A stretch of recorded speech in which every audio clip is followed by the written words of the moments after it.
Gritos de esperança. O ano é 1770. Imagine uma mulher negra, de pé, sob o luar pálido de uma senzala no interior do Piauí.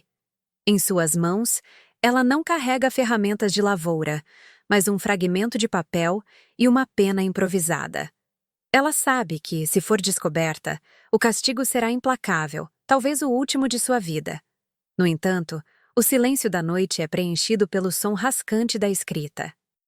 Ela escreve ao governador da capitania, e suas palavras não são um lamento passivo, mas uma denúncia formal de crimes contra a dignidade humana.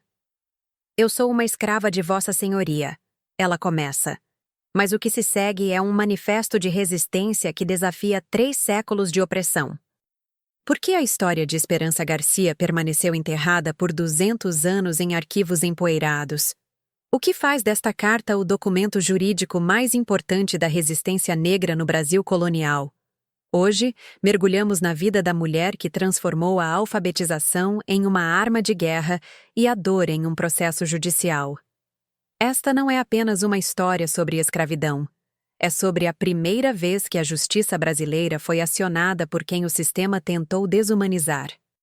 O mistério de como uma mulher escravizada dominou a escrita e a lei começa agora, em um cenário onde o papel era mais perigoso que a pólvora. Para compreender a audácia de Esperança Garcia, precisamos visualizar o Piauí do século XVIII como um território de fronteira bruta, dominado por latifúndios de gado e pela presença severa da coroa portuguesa. O cenário havia sofrido um abalo tectônico, a expulsão dos jesuítas em 1759 por ordem do Marquês de Pombal.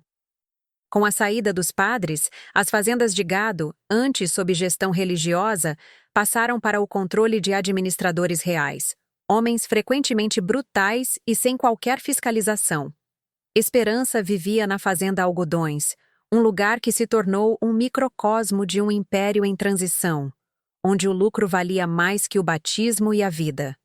Nesse tabuleiro, as leis coloniais e as ordenações filipinas, teoricamente, previam limites aos castigos. Mas, na prática, o isolamento do sertão garantia a impunidade. A escravidão brasileira não era apenas um sistema econômico, era uma estrutura de silenciamento total. Mulheres negras eram vistas apenas como ventres geradores de mão de obra ou força de trabalho exaustiva. É contra esse muro de invisibilidade que Esperança decide se chocar.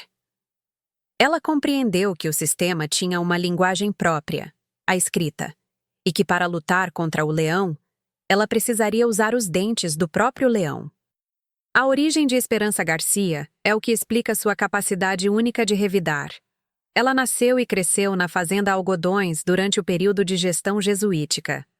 Ao contrário da maioria das propriedades escravocratas, as missões dos padres da Companhia de Jesus eram centros de alfabetização para a catequese. Foi ali, entre os muros da missão, que Esperança foi alfabetizada. Ela não aprendeu apenas a ler passagens bíblicas. Ela absorveu a estrutura da argumentação e a importância dos registros documentais. Casou-se com o preto Inácio e, sob a tutela jesuítica, vivia em uma estrutura que respeitava minimamente os laços familiares e os ritos cristãos. Essa formação foi o seu alicerce. Quando os jesuítas foram expulsos, a ruptura foi traumática. O novo mundo que se apresentou a ela era desprovido dessa ordem religiosa e muito mais violento. A educação que recebeu tornou-se sua bússola moral. Ela sabia que a violência que estava sofrendo não era apenas cruel, era uma violação das promessas da própria coroa. Sua alfabetização não foi um presente, foi uma ferramenta de observação que permitiu a ela identificar as rachaduras na administração colonial. Ela não via o mundo como uma serva predestinada, mas como uma cristã e súdita cujos direitos estavam sendo atropelados por homens corruptos e violentos. A grande virada na vida de Esperança ocorre quando a nova administração da fazenda Algodões decide separar sua família. O administrador Antônio Vieira do Couto, descrito por ela como um homem de crueldade sem limites, a arranca de seu lar e a envia para a fazenda Poções, para trabalhar na casa do capitão Francisco de Melo Falcão. Essa transferência não foi apenas uma mudança de endereço, foi uma descida ao inferno.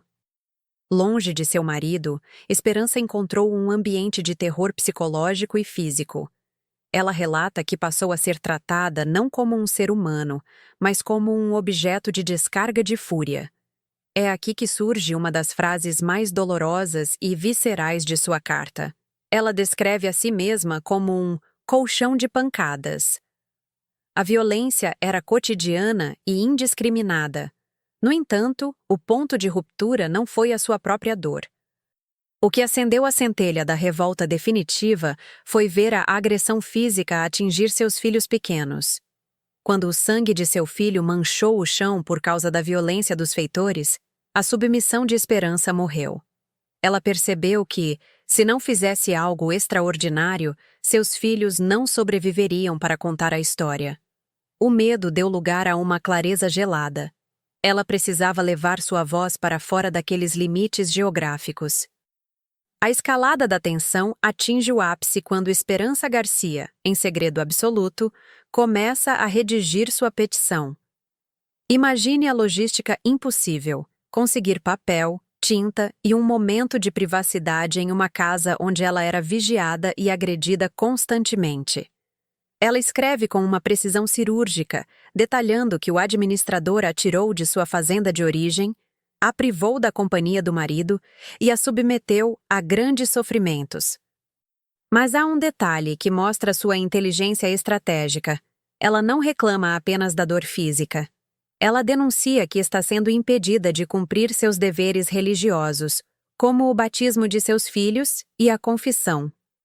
Naquela época, impedir um fiel de receber os sacramentos era um crime grave perante a coroa portuguesa. Ela usa a religiosidade como um escudo legal para validar seu sofrimento físico. A decisão de enviar a carta foi uma missão suicida. Ela precisou confiar em alguém que pudesse levar o documento até a cidade de Oeiras, a antiga capital do Piauí. O risco de interceptação era enorme.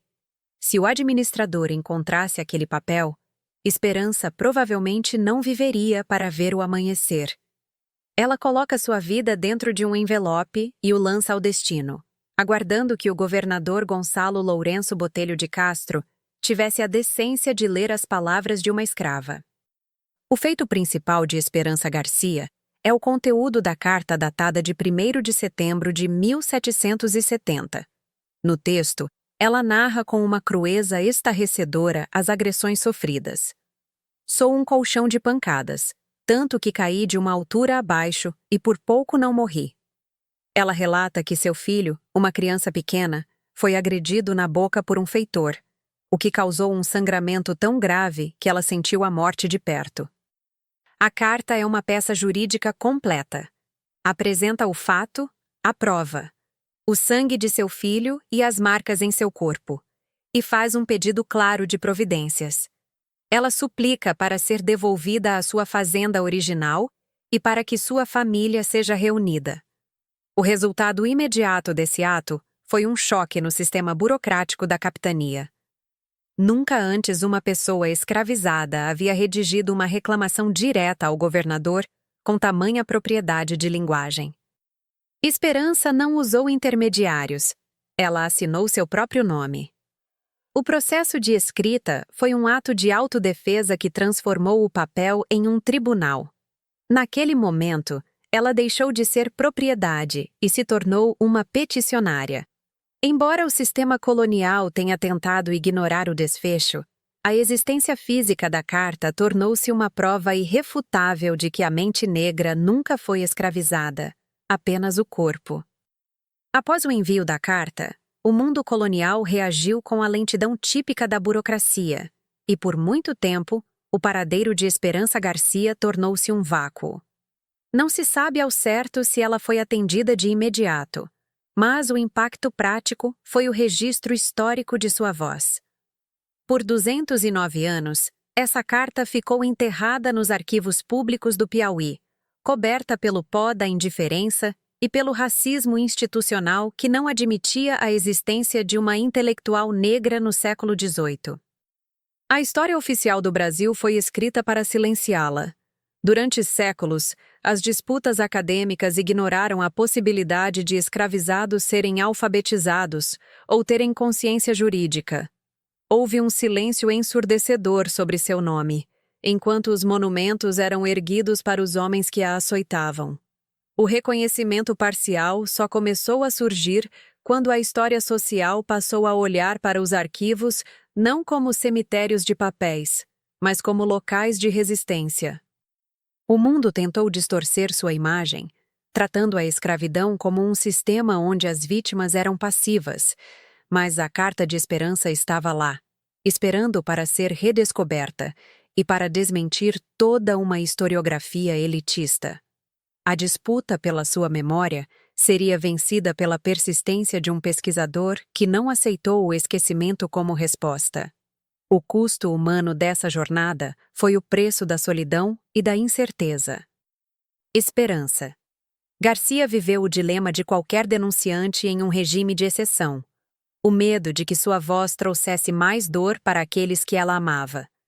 O preço pessoal de ser o colchão de pancadas de um capitão deixou marcas que nenhuma carta poderia apagar. Ela perdeu a paz, viveu em fuga emocional e enfrentou a separação forçada de seu marido Inácio. Cada palavra escrita na carta era um grito de socorro de uma mãe que via seus filhos serem desfigurados pela violência. O custo humano é refletido na exaustão que emana do texto. Ela escreve como quem não tem mais nada a perder, exceto a própria dignidade. As perdas físicas e emocionais foram o combustível para sua coragem, mas também as cicatrizes que ela carregou até o fim de seus dias. Não sabemos como foram seus últimos anos, mas sabemos que ela viveu sob a tensão de ser uma mulher marcada por sua própria inteligência. Em um mundo que exigia silêncio, sua capacidade de escrever era sua maior bênção, e, ao mesmo tempo, seu maior fardo. Ela sacrificou o anonimato seguro pela chance incerta de justiça, e esse sacrifício é o que torna sua história tão devastadoramente humana. O legado de Esperança Garcia começou a ser resgatado do esquecimento em 1979, quando o historiador e antropólogo Luiz Motti encontrou a carta nos arquivos públicos do Piauí durante uma pesquisa de rotina. Foi um momento de epifania histórica. A prova física de que uma mulher negra escravizada havia enfrentado o Estado em 1770. Esse achado mudou os rumos da história do direito e da escravidão no Brasil. Em 2017, após uma intensa campanha de movimentos negros e historiadores, a Ordem dos Advogados do Brasil, seccional Piauí, concedeu a Esperança Garcia o título de primeira advogada do Estado. Recentemente, o Conselho Federal da OAB a reconheceu como a primeira advogada do Brasil. Hoje, o benefício de seu feito é a reescrita dos currículos escolares e jurídicos. Ela é o símbolo máximo de que o acesso à justiça e a capacidade de peticionar não são privilégios de uma cor ou classe, mas direitos fundamentais que ela já exercia muito antes da abolição. Seu legado é uma lição de hermenêutica e resistência. Ela encontrou a justiça dentro de um sistema feito para oprimi-la. Esperança. Garcia hoje dá nome a escolas, ruas e prêmios, tornando-se o farol para todas as mulheres que lutam contra o sistema judiciário em busca de dignidade. Esperança Garcia não foi apenas uma escrava que escreveu uma carta. Ela foi uma jurista nata que transformou sua dor em um argumento imbatível. Sua síntese histórica é a de uma mulher que se recusou a ser apenas um corpo a serviço do império, reivindicando seu direito à família, à religião e à integridade física. Ela nos deixou a prova de que a palavra escrita é a ferramenta mais poderosa contra a tirania. A reflexão universal que sua vida nos impõe é clara. Mesmo nas condições mais adversas, a inteligência e a vontade de justiça encontram um caminho. Ela não esperou que alguém falasse por ela. Ela tomou a pena e escreveu seu próprio destino. O reconhecimento tardio da OAB é apenas um reflexo da grandeza que ela já possuía em 1770. Esperança. Garcia é a raiz do direito brasileiro que foi tentada ser cortada, mas que floresceu através do tempo. Que a história dessa mulher, que se descreveu como colchão de pancadas para se tornar um pilar de justiça, inspire você a nunca aceitar o silêncio diante do abuso. Se você acredita que a história de esperança precisa chegar a mais pessoas para que nenhuma voz seja novamente enterrada pelo tempo, curta, comente e compartilhe este vídeo. Inscreva-se no canal Vozes Femininas que Mudaram o Mundo. Qual outra voz esquecida você gostaria que trouxéssemos de volta à luz? Lembre-se, a única forma de manter as histórias vivas é compartilhando.